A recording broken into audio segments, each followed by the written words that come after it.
눈보라치던 밤 전기가 끊긴 노인의 간절한 발걸음이 결국 맨발이 되었습니다.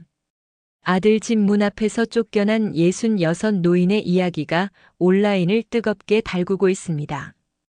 평생 아들을 위해 희생했던 한 아버지가 내린 충격적인 결단, 그리고 예상치 못한 삶의 변화까지. 과연 그에게 무슨 일이 있었던 걸까요? 지금부터 여러분께 그 특별한 이야기를 전해드리겠습니다. 여기서 잠깐 더 많은 이야기와 재미있는 콘텐츠를 놓치지 않으시려면 지금 바로 구독과 알림 설정을 해주세요.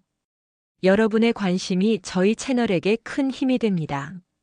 하늘에서 눈이 내리기 시작한 건 그날 오후 3시쯤이었습니다. 처음엔 가벼운 한방눈으로 시작했죠. 창밖으로 흩날리는 눈송이를 바라보던 박재만은 문득 아내가 살아있을 때 했던 말을 떠올렸습니다. 준영이랑 잘 지내요. 약속해주세요. 침대에 누워 겨우 힘을 내 손을 꼭 잡았던 그 순간이 마치 어제처럼 선명했어요. 벌써 3년이 지났구나. 박재만은 텅 빈 방 안에서 혼잣말을 중얼거렸습니다. 66해를 살아오는 동안 그는 말이 많은 사람이 아니었어요. 건설사 부장으로 30해를 일하면서도 필요한 말만 하는 성격이었죠.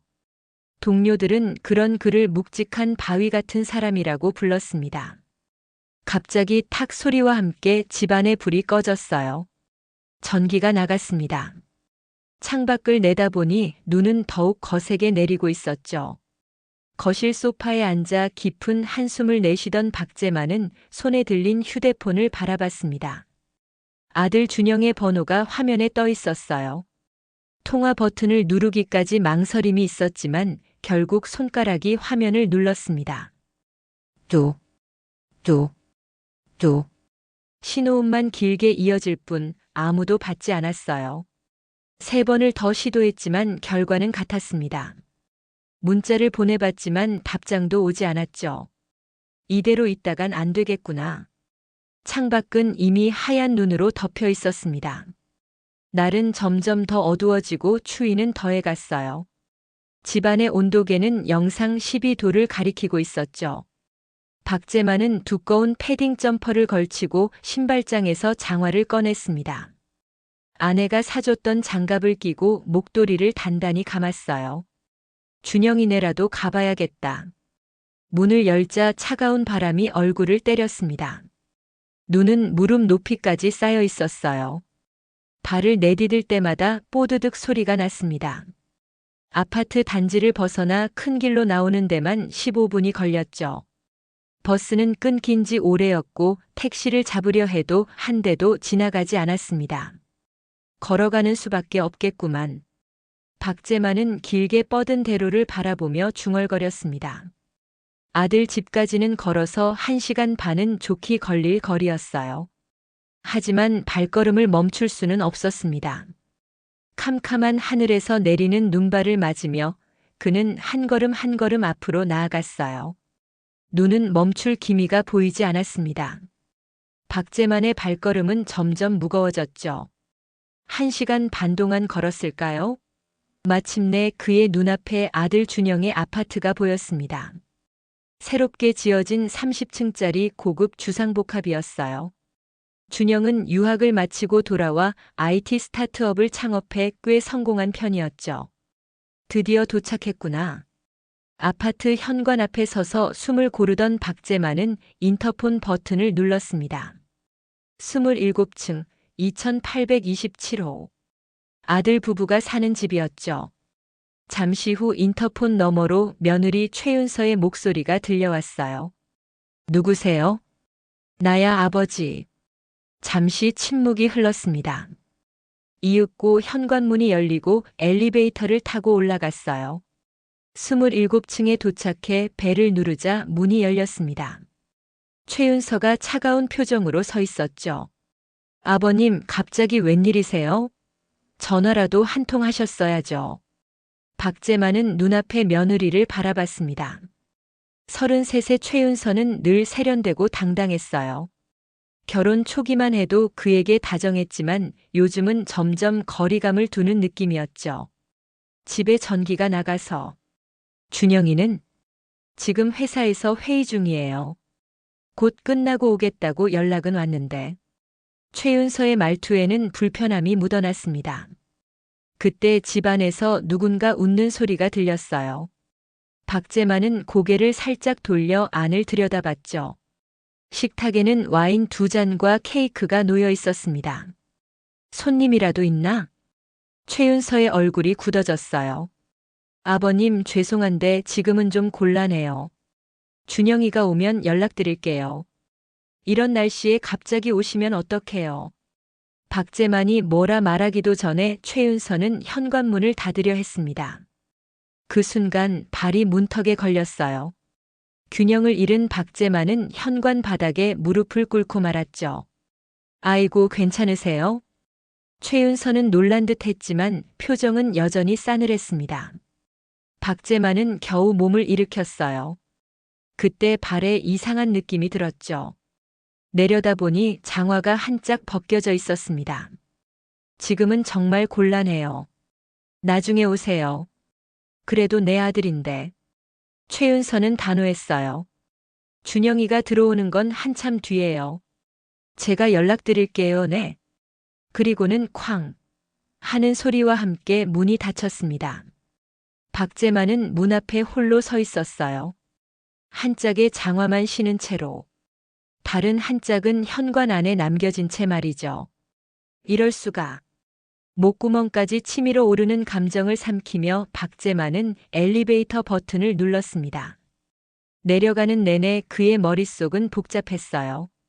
아들을 위해 평생을 바쳐 일했는데 이제는 문전박대를 당하다니. 특히 오늘 같은 날에.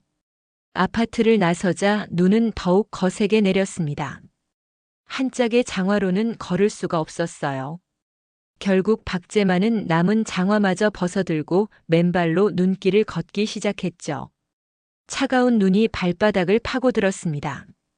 하지만 그것보다 더 차가운 건 가슴속에서 느껴지는 서늘함이었어요.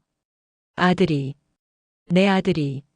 말을 잇지 못하고 박재만은 맨발로 눈길을 걸어갔습니다. 뒤돌아보지 않았어요. 그의 발자국은 눈 위에 깊게 패였지만 이내 새로 내리는 눈에 덮여 사라져갔습니다. 맨발로 눈길을 걷는 고통은 생각보다 컸습니다. 몇 발자국 걸을 때마다 발가락이 얼어붙는 느낌이었어요. 하지만 박재만은 멈추지 않았습니다. 발바닥이 얼어붙고 감각이 사라져갈수록 오히려 마음은 선명해졌어요. 준영아. 아들 이름을 부르며 그는 과거의 기억 속으로 빠져들었습니다. 눈이 많이 내리던 어느 겨울날 9살 준영이와 함께 호빵을 사 먹었던 날이 떠올랐어요. 작은 손으로 따끈한 호빵을 들고 웃던 아들의 모습이 눈앞에 아른거렸죠. 아빠, 이거 정말 맛있어요. 엄마도 좋아할 텐데. 당시 아내는 감기로 집에 누워 있었습니다. 그들 부자는 아내를 위해 호빵을 사들고 집으로 달려갔었죠. 그때 준영이의 순수한 웃음이 지금은 어디로 사라진 걸까요? 또 다른 기억이 떠올랐습니다. 준영이 대학교 등록금 때문에 밤잠을 설치던 날이었어요. 아내는 이미 병원에 입원 중이었고 치료비와 등록금을 동시에 감당해야 했죠. 결국 박재만은 자신의 퇴직금 일부를 당겨 썼습니다. 그때 준영은 아버지의 손을 잡고 눈물을 흘렸어요. 아빠, 미안해요. 제가 꼭 성공해서 갚을게요. 그 말을 듣고 박재만은 아들의 머리를 쓰다듬었습니다. 넌 내 자랑이다. 공부만 열심히 해. 준영의 결혼식 날도 선명했습니다. 아내 없이 홀로 아들의 결혼식에 참석한 날이었죠. 신부 윤서를 처음 봤을 때는 참 예쁘고 똑똑해 보였어요. 준영이 행복하게 살 수 있을 거라 믿었습니다. 하객들 앞에서 축사를 하며 눈물을 참느라 애썼던 기억이 났어요. 어이, 박씨. 갑작스러운 목소리에 박재만은 정신을 차렸습니다. 동네 구멍가게를 운영하는 김아분 아주머니가 가게 앞에 서서 그를 부르고 있었어요. 이런 날씨에 맨발은 왜 걸어요? 큰일 나겠네. 김하부는 가게 안으로 뛰어들어가 슬리퍼 한 켤레를 가지고 나왔습니다. 이거라도 신어요. 발이 다 얼었잖아. 박재만은 고개를 저었습니다. 괜찮습니다. 집이 가까워요. 무슨 소리예요? 이러다 동상 걸려요. 어서 신어요. 하지만 박재만은 다시 한번 고개를 저을 뿐이었어요. 그저 묵묵히 앞으로 걸어갔습니다. 김하분의 걱정스러운 목소리가 뒤에서 들려왔지만 그는 돌아보지 않았어요. 1시간 후 박재만은 마침내 자신의 집 앞에 도착했습니다. 발은 이미 감각이 없었고 붉은 멍이 들기 시작했어요. 집 안은 여전히 어두웠습니다. 전기가 들어올 기미는 보이지 않았죠. 서랍에서 촛불을 꺼내 켰습니다. 희미한 불빛이 어두운 집 안을 비췄어요. 박재만은 서류함으로 다가갔습니다. 아내가 생전에 중요한 서류들을 모아두던 곳이었죠. 서류함을 열어 부동산 관련 서류를 꺼냈습니다. 등기부등본과 함께 집 문서들이 정리되어 있었어요. 아직 집은 4명이구나. 아내가 돌아가시고 아들이 결혼한 후 집을 아들 명의로 바꿀까 고민했었습니다. 하지만 어떤 이유에서인지 미루고 미뤄왔죠. 결국 아직 이 집은 법적으로 박재만의 것이었습니다. 그는 서류를 내려놓고 창가로 다가갔어요. 촛불빛에 비친 자신의 모습이 창에 희미하게 비쳤습니다. 58해를 일하며 굵어진 손, 주름진 얼굴, 그리고 맨발의 모습이 바로 자신이었죠. 내가 이들에게 너무 많은 걸 줬구나. 박재만은 깊은 한숨을 내쉬었습니다. 이제는 스스로를 위한 결단을 내려야 할 때였어요. 다음 날 아침 박재만은 평소보다 일찍 일어났습니다. 발바닥에 난 멍이 욱신거렸지만 그의 마음은 어제보다 훨씬 가벼웠어요. 오랜만에 단단한 결심을 한 덕분이었죠. 창밖을 내다보니 눈은 그쳤고 전기도 돌아와 있었습니다. 이제 시작이다.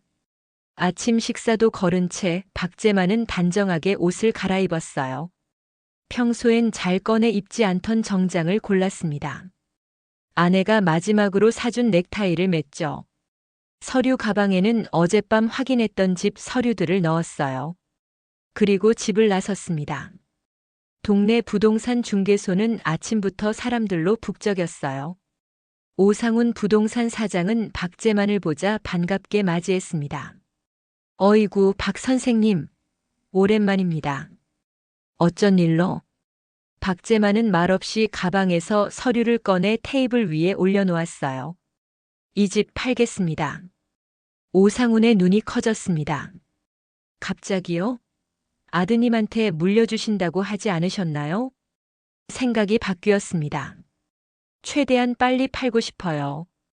가격은 시세보다 조금 낮게 해도 좋습니다. 오상훈은 잠시 말을 잊은 듯 했어요.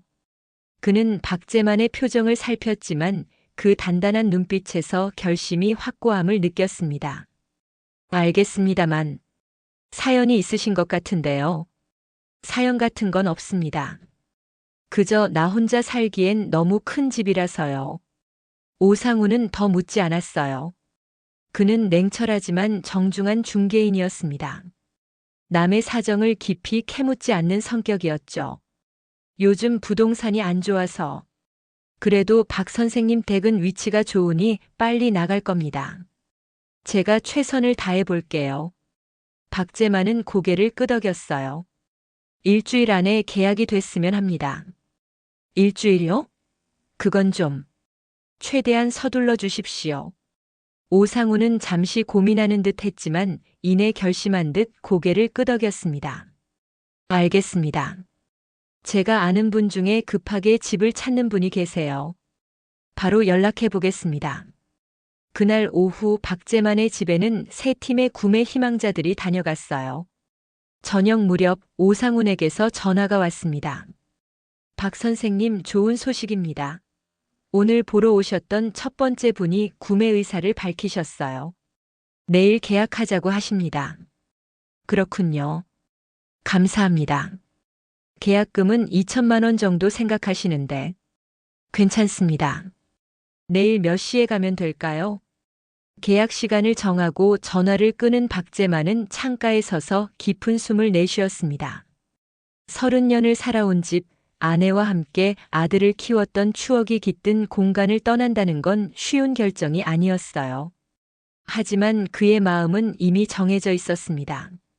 저녁 식사 후 박재만은 집안을 천천히 둘러보았어요. 아내의 사진이 놓인 거실 선반, 준영이가 어렸을 때 그린 그림이 걸린 벽, 부부가 함께 고른 소파. 모든 것에 추억이 깃들어 있었습니다. 미안하구나, 여보. 하지만 이제는 내 삶도 찾아야 할 때야. 다음 날 오전 박재만은 부동산 중개소에서 계약을 마쳤습니다. 매매 계약서에 서명하는 순간 가슴 한편이 아려왔지만 동시에 묘한 해방감도 느껴졌어요. 계약금 2천만 원을 통장에 입금받고 그는 곧바로 휴대폰을 꺼냈습니다. 준영에게 문자를 보냈어요. 집을 팔았다. 다음 주까지 내 짐을 정리해라. 단 한 줄의 문자였지만 그 안에는 30년의 세월과 하루 전 맨발로 걸었던 그 길의 아픔이 담겨 있었습니다. 문자를 보내고 나서 박재만은 휴대폰을 끄고 주머니에 넣었어요. 이제 새로운 시작을 향한 첫걸음을 내디딜 때였습니다. 박재만이 휴대폰을 다시 켰을 때는 오후 3시가 넘어서였습니다. 화면에는 부재중 전화 23통과 문자 15통이 가득했어요. 모두 준영에게서 온 것이었습니다. 가장 최근 문자를 열어보았죠. 아버지, 제발 전화 좀 받아주세요. 무슨 일이신지 말씀이라도 해주세요.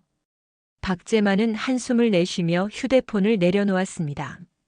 마침 그때 전화벨이 울렸어요. 역시 준영이었죠. 여보세요. 아버지, 도대체 무슨 일이에요? 집을 파셨다니요? 농담이죠? 박재만은 잠시 침묵했습니다. 아들의 목소리에는 당혹감과 불안이 뒤섞여 있었어요. 농담 아니다. 오늘 계약했고 계약금도 받았어. 하지만 왜요? 갑자기 왜 이러시는 건데요? 어제 집에 무슨 일 있으셨어요? 박재만은 창밖을 바라보았습니다. 녹아내린 눈이 도로 위에서 반짝이고 있었어요. 어제 내 집에 갔었다. 전화기 너머로 잠시 침묵이 흘렀습니다. 준영의 목소리가 작아졌어요. 네. 전기가 나가서 내 집에 갔었어. 1시간 반을 걸어갔지. 어제요? 그런데 왜 저한테 연락도 안 하시고? 연락했다. 4번이나. 받지 않았잖아. 준영의 숨소리가 전화기 너머로 들려왔습니다. 그는 뭐라 변명하려는 듯 했지만 말을 잇지 못했어요. 내 아내가 나를 문전박대했다. 맨발로 쫓겨났지.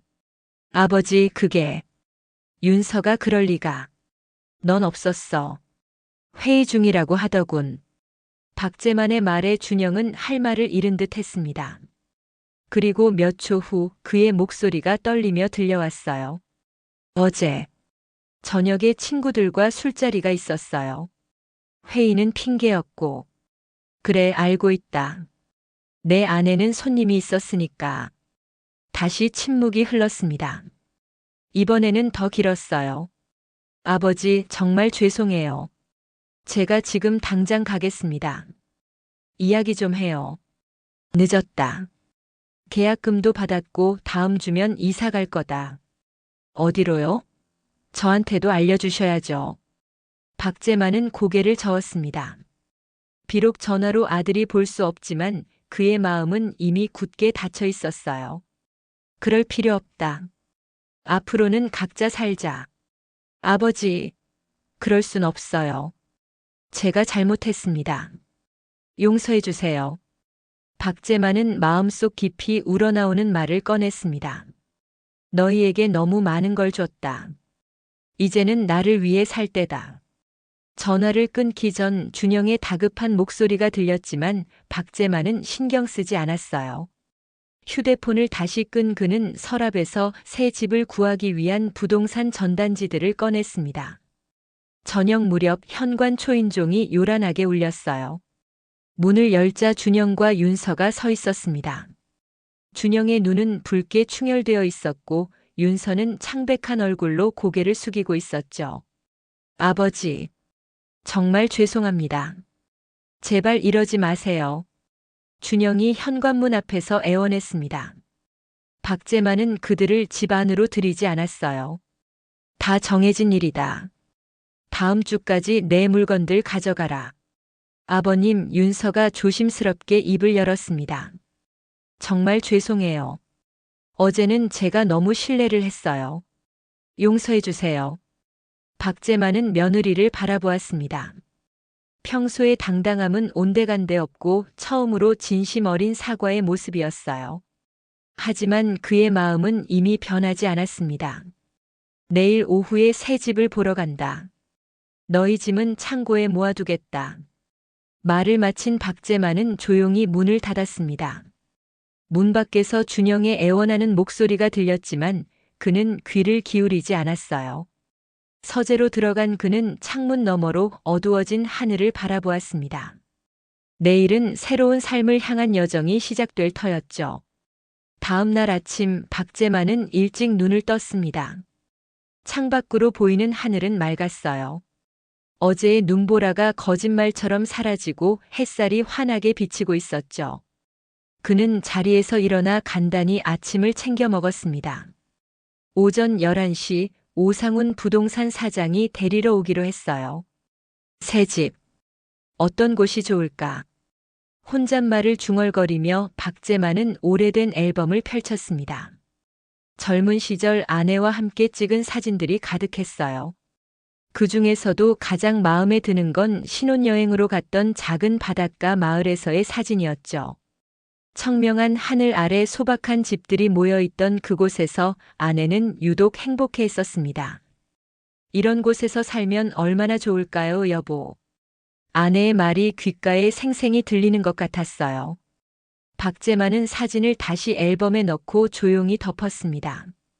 딱 맞추기라도 한 듯 현관 초인종이 울렸어요. 오상훈이 도착한 것이었습니다. 자, 오늘 볼 집은 총 3곳입니다. 먼저는 시내에서 40분 정도 떨어진 교외의 단독주택이고요.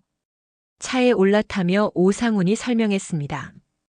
박재만은 조용히 고개를 끄덕이며 창밖으로 시선을 돌렸어요. 첫 번째 집은 너무 외진 곳에 있었고 두 번째 집은 너무 낡아 보였습니다. 세 번째 집에 도착했을 때는 이미 오후 2시가 넘어가고 있었어요. 차에서 내리자마자 박재만의 눈은 반짝였습니다. 여기다. 작은 시골 마을의 끝자락 마당이 넓은 단층 주택이었습니다. 앞으로는 트인 들판이 보였고 뒤로는 낮은 산이 있었어요. 집 앞에는 감나무 한 그루가 서 있었고 마당 한쪽에는 작은 텃밭이 조성되어 있었죠. 마음에 드세요? 여기는 최근에 리모델링을 했고 주변 환경도 좋습니다. 다만 교통이 좀. 박재만은 오상훈의 말을 끊었어요. 계약하겠습니다. 벌써요? 아내도 한번 보시고. 필요 없습니다. 여기가 좋아요. 집을 둘러보던 중 휴대폰이 울렸습니다. 준영이었어요. 박재만은 잠시 망설이다 전화를 받았습니다. 아버지, 지금 어디세요? 집에 갔는데 안 계시길래. 새 집 보러 왔다. 어디요? 저도 같이 봐야죠. 지금 당장 가겠습니다. 박재만은 깊은 숨을 내쉬었습니다. 필요 없다. 이미 마음에 드는 집을 찾았다. 아버지, 제발요. 이러지 마세요. 우리 좀 제대로 이야기해요. 전화기 너머로 준영의 다급한 목소리가 들려왔지만 박재만의 마음은 이미 정해져 있었어요. 내 새 출발을 방해하지 마라. 전화를 끊은 후 박재만은 오상훈과 함께 계약 절차를 진행했습니다. 이 집은 지금 살고 있는 아파트보다 훨씬 저렴했기에 나머지 돈으로는 여유 있는 노후를 보낼 수 있을 것 같았어요. 해가 저물 무렵 박재만은 자신의 아파트로 돌아왔습니다. 현관 앞에 준영과 윤서가 앉아 있었어요. 둘 다 지친 표정이었습니다. 아버지, 준영이 일어나 다가왔습니다. 하루 종일 기다렸어요. 왜 왔니? 제발. 준영이 갑자기 무릎을 꿇었습니다. 용서해 주세요. 제가 잘못했어요. 윤서도 따라 무릎을 꿇었어요. 아버님 정말 죄송합니다. 제가 너무 무례했어요. 박재만은 그들을 바라보았습니다. 한때는 이런 모습에 마음이 흔들렸을지 모르지만 이제는 달랐어요. 그럴 기회는 이제 없어. 난 결정했다. 아버지, 준영의 목소리가 떨렸습니다. 우리 집으로 오세요. 같이 살아요. 제가 모시겠습니다. 박재만은 고개를 저었어요. 필요 없다. 내 집은 이미 구했다. 어디요? 저희도 가까이 이사 갈게요. 준영아, 박재만의 목소리는 조용했지만 단호했습니다. 이제 그만하자. 계약한 건 되돌릴 수 없어. 창백한 얼굴의 윤서는 침묵했고 준영은 더 이상 말을 잇지 못했어요. 박재만은 그들 사이를 지나 현관문을 열었습니다. 다음 주 토요일까지 내 물건들 정리해라. 그날 이사 간다. 문을 닫으며 박재만은 아들의 울음소리를 들었습니다. 가슴 한편이 아려왔지만 이미 돌이킬 수 없는 강을 건넌 후였어요. 이사 날이 밝았습니다. 박재만은 새벽 5시에 눈을 떴어요. 창밖으로 보이는 하늘은 맑았고 서서히 동이 트고 있었습니다. 마지막으로 이 집에서 맞이하는 아침이었죠. 30년의 추억이 담긴 공간을 떠난다는 생각에 가슴 한편이 묵직했지만 동시에 새로운 시작에 대한 기대감도 있었어요. 오늘이구나. 박재만은 조용히 집안을 둘러보았습니다. 이미 대부분의 짐은 포장되어 있었고 필요한 것만 남겨두었죠. 아내의 사진과 중요한 서류들, 그리고 몇 가지 의류와 생필품뿐이었어요. 아들 준영의 물건들은 이미 지난주에 모두 가져갔습니다. 마지막 날까지 아버지의 마음을 돌리려 했지만 박재만의 결심은 확고했어요. 아버지, 정말 이러실 거예요? 준영이 물었던 말이 귓가에 맴돌았습니다. 내 인생이다. 이제는 나를 위해 살 때야. 오전 8시 약속대로 이삿짐 트럭이 도착했어요. 짐을 싣는 데는 그리 오래 걸리지 않았습니다. 마지막으로 현관문을 잠그기 전 박재만은 잠시 집 안을 바라보았어요. 빈 공간에 맴도는 추억들이 그를 붙잡는 듯 했지만 그는 흔들리지 않았습니다. 안녕. 조용히 인사를 건네고 문을 닫았어요. 아파트 관리 사무소에 열쇠를 맡기고 그는 이삿짐 트럭을 따라 새 집으로 향했습니다. 2시간 후 박재만은 새 집 앞에 서 있었어요. 햇살이 마당의 감나무를 비추는 모습이 아름다웠습니다. 집 주변으로는 몇몇 이웃집들이 보였고 멀리 논과 밭이 펼쳐져 있었죠. 도시의 소음과 복잡함에서 벗어난 평화로운 공간이었습니다. 여기서 새 삶을 시작하는 거야. 이삿짐을 옮기고 집안을 정리하는데 하루가 꼬박 걸렸어요. 저녁이 되자 박재만은 마당에 나와 깊은 숨을 들이마셨습니다. 맑은 공기와 함께 들려오는 귀뚜라미 소리가 마음을 진정시켜 주었어요. 다음 날 아침 박재만은 일찍 일어나 마당으로 나갔습니다. 텃밭으로 쓸 수 있는 공간을 정리하기 시작했어요. 흙을 파고 돌을 골라내는 작업은 생각보다 힘들었지만 그 과정이 오히려 치유가 되는 듯 했습니다. 아이고, 새로 이사 오셨나 봐요. 담 너머로 이웃 아주머니의 목소리가 들렸어요. 60 중반으로 보이는 푸근한 인상의 여성이었습니다. 네, 어제 왔습니다. 혼자 사세요? 텃밭 가꾸시나 봐요. 박재만은 고개를 끄덕였습니다. 네, 처음 해보는 거라 서툴지만요. 제가 도와드릴게요. 우리 집에 묘종이 좀 있어요. 방울토마토랑 상추, 고추 어때요? 그렇게 시작된 텃밭 가꾸기는 박재만의 일상이 되었어요. 매일 아침 일어나 물을 주고 잡초를 뽑고 자라는 작물들을 살피는 일이 그에게 새로운 기쁨을 가져다 주었습니다. 손에 흙을 묻히며 땀을 흘리는 동안 마음의 상처도 조금씩 아물어갔어요. 한 달이 지나자 텃밭에서 첫 수확물이 나왔습니다. 직접 기른 방울토마토의 맛은 그 어떤 과일보다도 달콤했어요. 박제만은 수확한 채소들을 조금씩 이웃들에게 나눠주었습니다. 그러자 이웃들도 각자 기른 채소나 과일, 때로는 반찬을 들고 찾아왔어요. 박 씨, 내일 저녁에 우리 집에서 식사해요. 동네 주민들이 다 모여요. 이웃 아주머니의 초대에 박제만은 처음엔 망설였지만 결국 참석하기로 했습니다. 그렇게 자연스럽게 마을 공동체의 일원이 되어갔어요. 서로의 이름을 부르며 안부를 묻고 필요한 것이 있으면 도움을 주고받는 관계가 형성되었습니다. 이렇게 흘러가는 일상 속에서 박제만은 문득 깨달았어요.